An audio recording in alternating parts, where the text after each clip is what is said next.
지난 7일 윤석열 대통령의 기자회견 이후 지역에서도 대통령 퇴진을 요구하는 목소리가 확산하고 있습니다. 시민사회단체의 퇴진 요구에 이어 이번엔 충북대 교수들이 충북 지역 대학 가운데 처음으로 시국선언에 나섰습니다.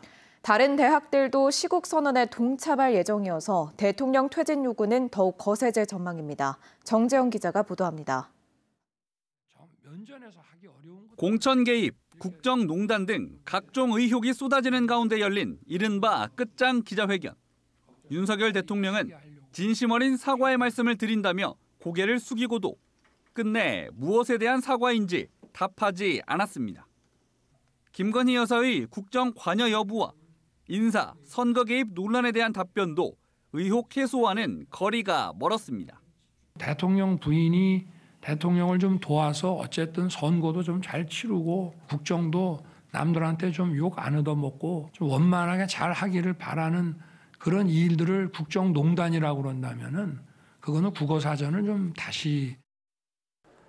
기자회견은 오히려 전국 각지에서 대통령 탄핵 집회를 촉발하는 도화선이 됐고 충북에서도 18개 시민사회단체가 대통령 퇴진을 요구하는 시국선언을 한 데 이어 김건희 여사 특검법 서명운동과 대통령 탄핵 유권자 결의대회가 잇따랐습니다. 유권자가 명령한다! 윤석열이 즉각 탄핵하라!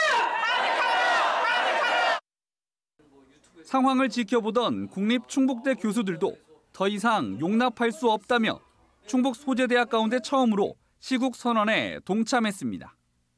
전현직 교수 92명은 각자의 이름을 건 시국선언문을 내고 국민적 실망과 공분은 이미 임계점을 넘어섰다고 강하게 비판했습니다. 25번에 달하는 법률안 거부권 행사, 일제 강제동원 피해자 제3자 변제 등을 거론하며 민주주의와 법치주의가 망가지고 있다고도 꼬집었습니다.